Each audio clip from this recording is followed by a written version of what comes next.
Hey y'all, my name is Josh Emick. I'm a producer engineer from North Carolina. This song is Showpiece by Daron. It's a song that I produced and mixed.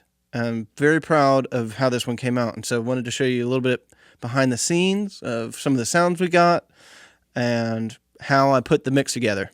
So here we go, let's dive in. So already you may notice I'm working in Studio One. Kind of a oddball choice. That's a separate video. And so we've got our drums, bass, guitar, keys, my background vocals, Daron background vocals, and his lead vocal. And I'll show you kind of what we got going on. But I'll play a little bit before we do. I can see ya, you're the feature. No shame, I'm trying to hang with Mona Lisas in style.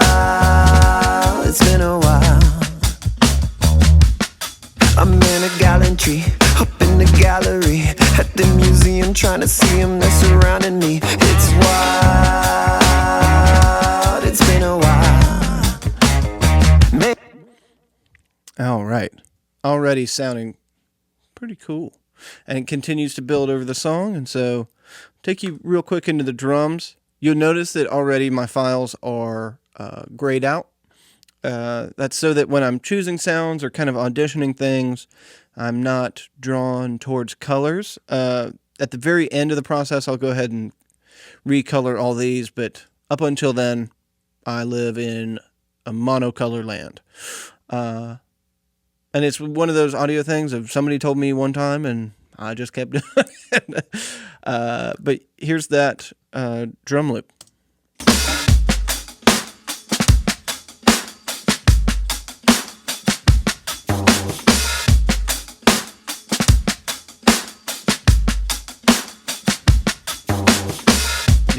Yeah, very cool stuff. The kind of the core of the loop started as a little bit more rudimentary. It started as still very cool. Added some supplementary samples. I'll take those out real quick.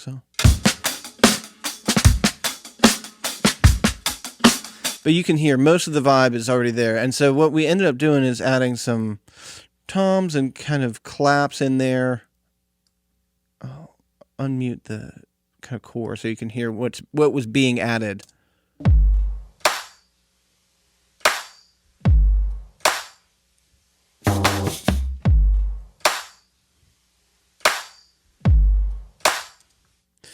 And that all together with the bass really kind of bakes in that foundation that we were wanting.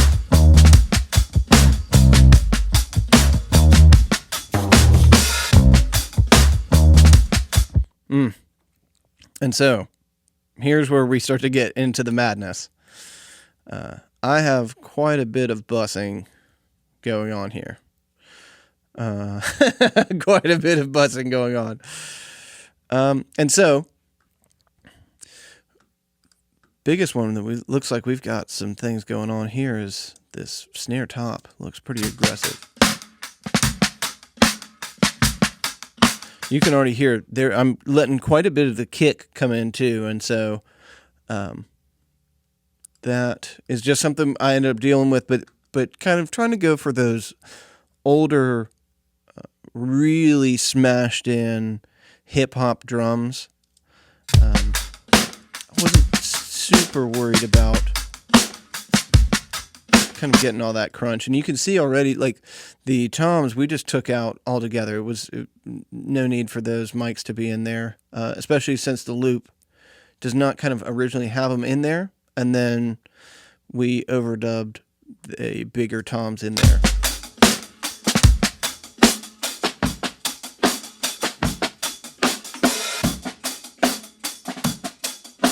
You can hear it was a pretty tight room that we ended up recording in, so not a lot of actual room sound, but it gives a little bit of dimension to it. And then we put these toms in here as well.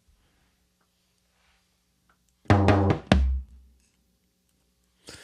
these were big old, I don't know, 14 and 16. big like 70s power toms. They're pretty cool. And so, yeah, let's get to the pre-chorus, because that's when stuff starts to get pretty interesting. Your frame, your style, your paint displays the pigment of love. I like your colors, I like your style. Your whole work of puppetry hanging for a while. And so if I back up a couple of bars, you may be able to hear as I go into the pre-chorus, it kind of steps up and then steps up again, and there's some automation kind of fun tricks in there that I'll show you.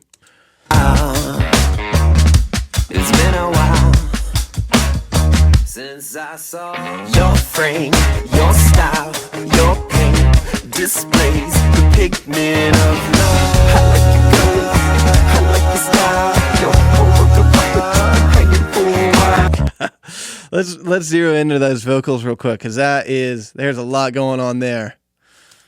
Of love. I like your colors, I like your style. Your whole work of puppetry been hanging for a while. Your frame, your...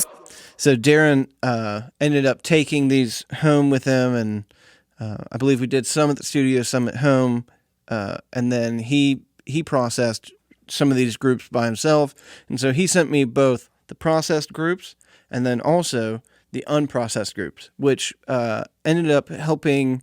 There was some stuff that I really liked what he did, especially that fun kind of panning vocal in there, and then some of the stuff I wanted to kind of treat a little bit differently than he had chose to, but if I'd left it, it still would have sounded cool. And so sometimes that's the trick with mixing, is just finding out when to change it up and when to trust the artist's vision for it. And so in this part as well, we introduce the melodica. Melodica is one of my favorite kind of just unusual instrument choices. So much fun. And so I was real into, when I was creating kind of the bass instrumental, was real into a band called Los Lobos, especially this song called Revolution. Ooh. I mean, I'm just a sucker for that. And so I kind of played off of some of the textures that they were using in this.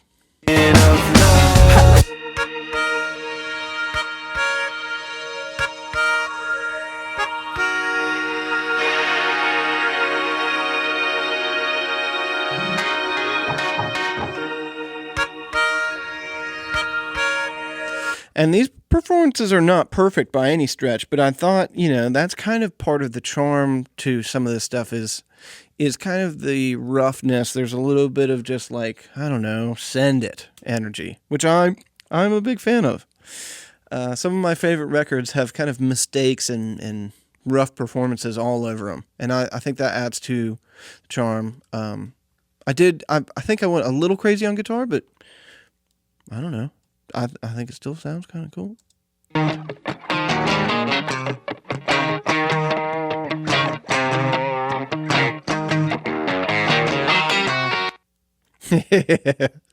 So yeah, there's especially, throw all that stuff together, there's quite a bit going on, and so having to create a space for all of that does then become tricky. And so what we ended up doing is I've got a fair amount of automation stuff going on in here where I'm taking the instrument bus and I'm kind of widening it out when the chorus comes in, and then taking the main and widening it when the pre-chorus. So you get a little bit out, and then his vocals are included in the main, and then when the chorus hits, the instrumental goes even wider than that. And that really starts to allow for space for all of those kind of individual instruments to breathe out. And you'll see, too, one of the things I did do, so for those of you who are a tiny bit confused by instrument bus, vocal bus, blah, blah, blah. Where is this thing? Sorry, I'm looking looking. There we go. Yes. Let me just highlight these just for today. Cool. And so all of my instrumental, kind of anything that's got an instrument in it, I send it to a bus. And that way I can compress and put some tape stuff on it that is kind of squeezing it in a really nice way. But I find that like when you want a chorus to jump, if you're compressing the vocals through that same bus, it does, it sounds too squished for the instruments. And so you can hear like,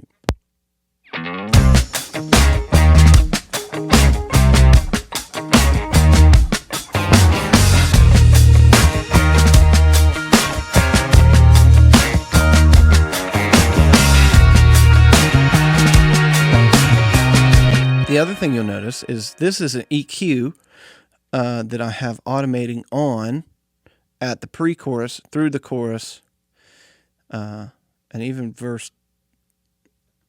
Take it out for the pre-chorus. Anyways, I've got it coming on and off at various points. And what that is doing is it's actually got a sub-bass cutout and a little bit of a dip in the highs. And you can see there's some buildup of where some of these analog plugins are doing their analog thing. But that will kick on, or kick off, once we hit that pre-chorus.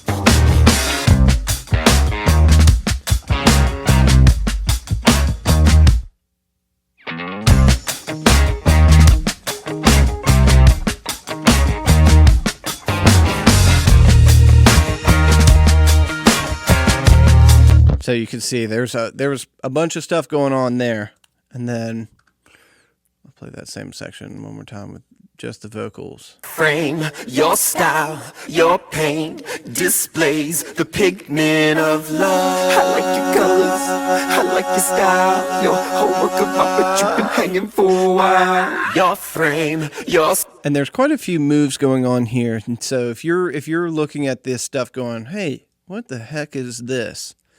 I'm happy to kind of dig further into the plugins, but I'll show you roughly what I have going on in that vocal bus.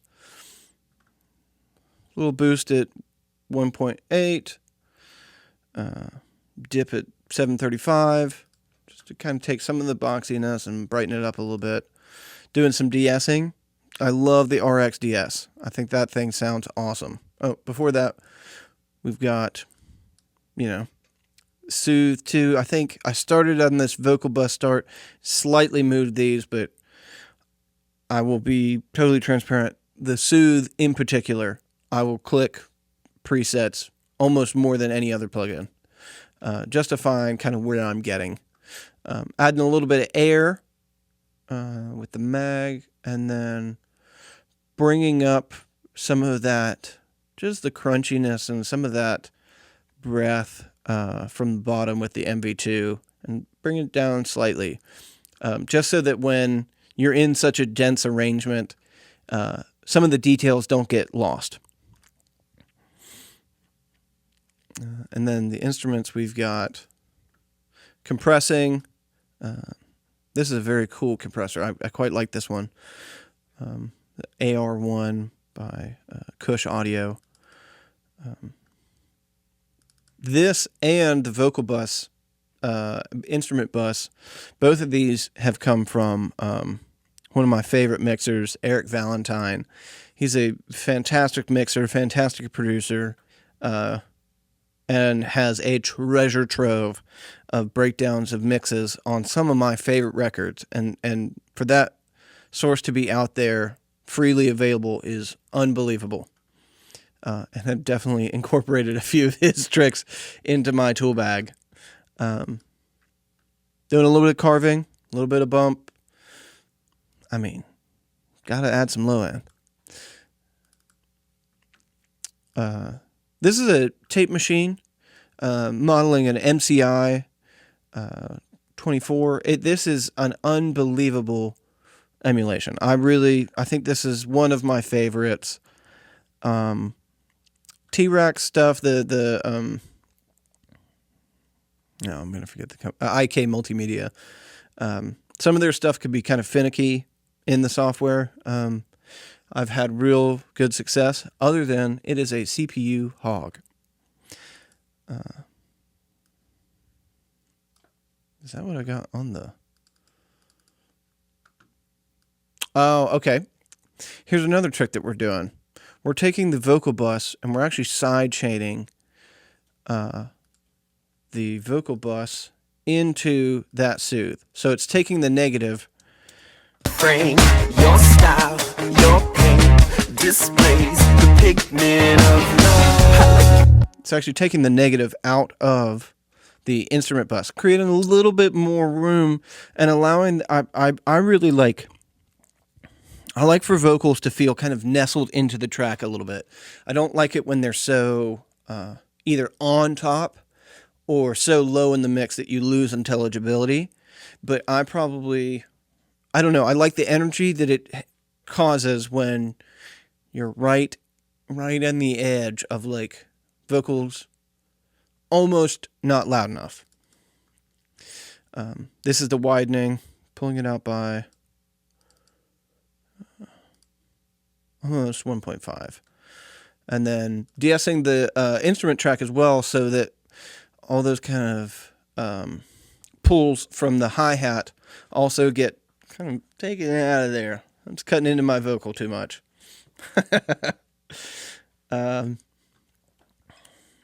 And so, yeah. This has at least been a good start, I hope. I hope you've enjoyed some of the things that I've highlighted on this track. Again, the mix on this is pretty comprehensive. We tried very, very hard to make sure that this track pulled out all the stops, both in writing and production. And thank you for watching.